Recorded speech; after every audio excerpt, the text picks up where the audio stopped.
Good day, Lihle. How are you doing today? I'm well, thanks. And how are you? I'm well. So today we are here at the MaXhosa African headquarters, and you are a very important lady in this building. Can you tell us what you do? I am the managing director here at MaXhosa Africa, and I also play the role of the chairperson for the Lindelo Foundation. Those are very important roles.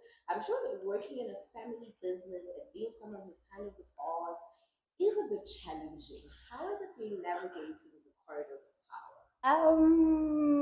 Firstly, I never dreamt about it that way. It just maybe say organically happened.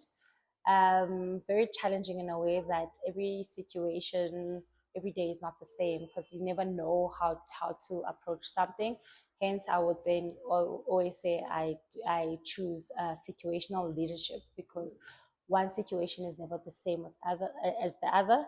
However, I maybe I don't like maybe the word person in power, but person that leads. I get to lead different people from different walks of life, and I've also seen that you don't lead everyone the same way. As much as there will be a certain structure or policy that is followed, but not every situation is the same. And yeah, I've learned to live knowing that people are always going to be humans at the end of the day. Those are powerful. When you talk about leading, Mm. how do you lead in your day-to-day life? And why do you think of it as leading as opposed to power? I think power is not a good word because when you have power over someone, they are obsessed with making you happy, and nothing is about me. When you lead, we all have a certain vision that we are working towards. It means we are all walking together. However, at certain times, I have to lead them in certain situations. And now MaXhosa is one of the leading luxury brands in Africa Yeah. and dominating the world now. How's it been growing with the brand and just navigating the challenges and achievements that you guys have achieved? Growing with the brand has been one of the most beautiful things for me because now understanding working with zero budget and having now a certain budget to work from makes you fully understand that you don't need to be wasting because the budget is actually available right now. So we've been through so many challenges, like opening up a store in New York has been super challenging on its own, but it actually eventually happened. So it is important that we understand, as much as you say we are a leading luxury brand, we are also always in mindful that we also not where we want to be as a brand. We still want to grow further. So by that, you make sure that every situation that you go through is mastered. As much as the challenges are there, challenges will never not be there. But at the end of the day, if you don't conquer them, then it's difficult to take the next step. Education is a very big part of your family history. Yeah. What did you study and how has it helped you in your journey today? Okay, so I started public relations. I started public relations, which I started practicing in communications. Did communications NPR in my past jobs. But when I came into my class, I didn't come with that mentality, although it did kind of help. So my journey was PR, and in between, I do short courses of branding and so forth. And I'm currently an MBA student, just that to help me navigate my new role and understanding the business holistically. That's amazing. And there's no studying takes a lot of your time, Oh, and there's also this 9 to 5, please don't which say doesn't that. end.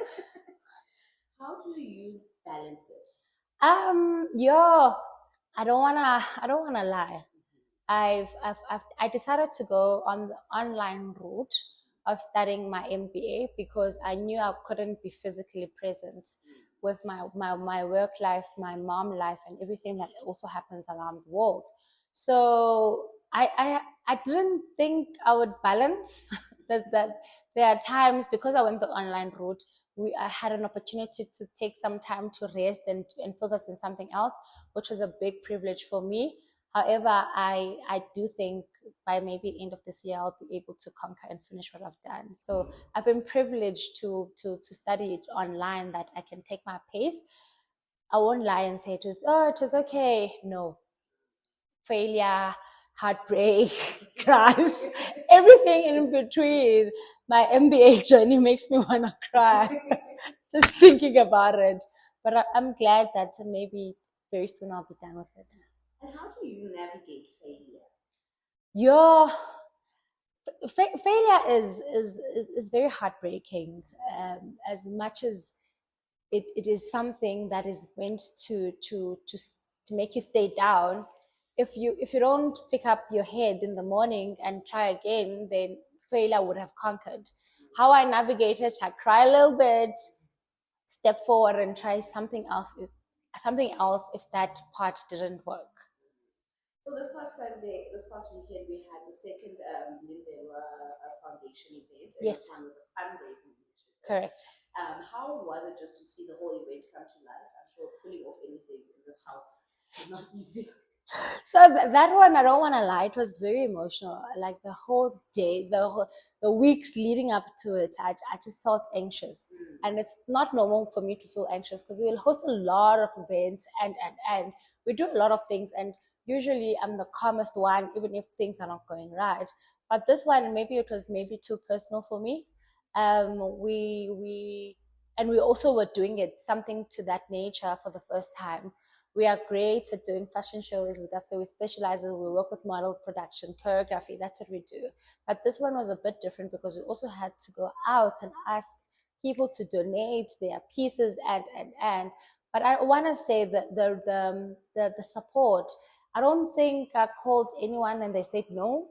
The support that we received was very, very beautiful. Just one call, one email away, and people will come through.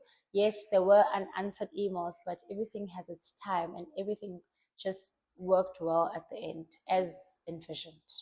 The foundation is in honor of your late mother, and one of her strong goals was for education. Yes. Can you tell us some of the education initiatives that you guys have rolled out? So part of our education, and we also paired it so much with skills development, because as much as you would get the education, what do you do with it thereafter? So we host a lot of students at our factory, and we're also not only doing creative upskilling, but we also work with other companies such as people who are in the architectural space. So we have done that, and we also do a lot of education in our communities, like going back home in PE, having talks such as Mindshift Talks. I myself, in my personal capacity, and Laduma are always at doing talks, making sure that the word and the upskilling of education is something that is always on the forefront. One of the upskillings that you guys do is through the modeling. Yes. Why is that? Because on a daily basis as a brand, we receive a lot of requests on, can I be your model? How do I go about being a model? So we thought it's about time that we don't only approach models that are part of agencies. We then also allow everyone else to come through for them to fully understand and appreciate the process. So with during that earlier this year, we also said, let us host a casting and a master class as well, where we'll call in people from actual agencies, people who are actual models within agencies, and models that are freelancers.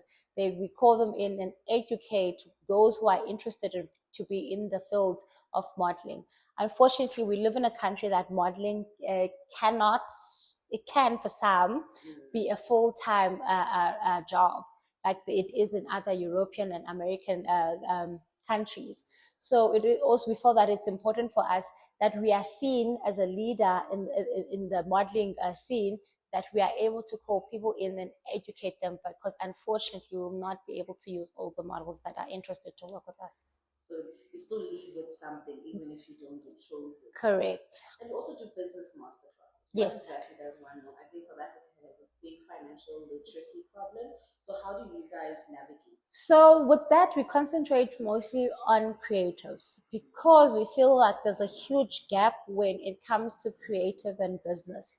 Most creators believe that if their product and what they do is mustard, they don't need to know anything else, which is not correct. As you are a creative, even if you don't know your legal stuff or your accounting checks and balances, be aware of how it is done and employ someone else to do it. So many creators forget that at the end of the day, it is business that will your business acumen that will get the money in, so that you are able to flow and be creative in your own space. So the master classes would be the business of fashion, how things go through, and it also taps into your accounting sides, your legal sides, into in terms of copywriting. We're not specialists, but what we're also able to do is bring in people that specialize in those fields, just also to give master class in that. South Africa is currently wrapping up Women's Month, and it's been quite inspirational to see so many women leaders such as yourself shine their light. What would you say to young women who are wanting to elevate into the world of business? World of business is not cute. That's the first part. I believe that more in any business that a person is in, do not always look at the outcome. Try to fully understand what that person had to go through before they were on the limelight. The no's that they had to go through, the unexpected risks that they had to go through. Because with business, not every day is a good day. You can have 90 good days and one bad day that can ruin everything that you've done in the 90 days. So it's always important for you to know that life is not about Instagram cuteness. It is about doing the work. It means sleepless nights. It means approaching and knocking on doors that you don't even know will be opened or not. And most of the time they are not open, but you always have to conquer and continue doing what you need to do. What are the ways you live? Me, faith. Faith.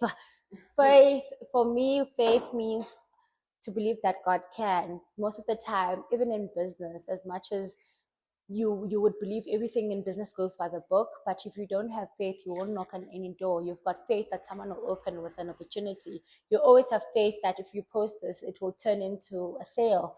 So I live by the word faith always in my life. What's next that you can tease for MaXhosa Africa? Oh, I can't tell.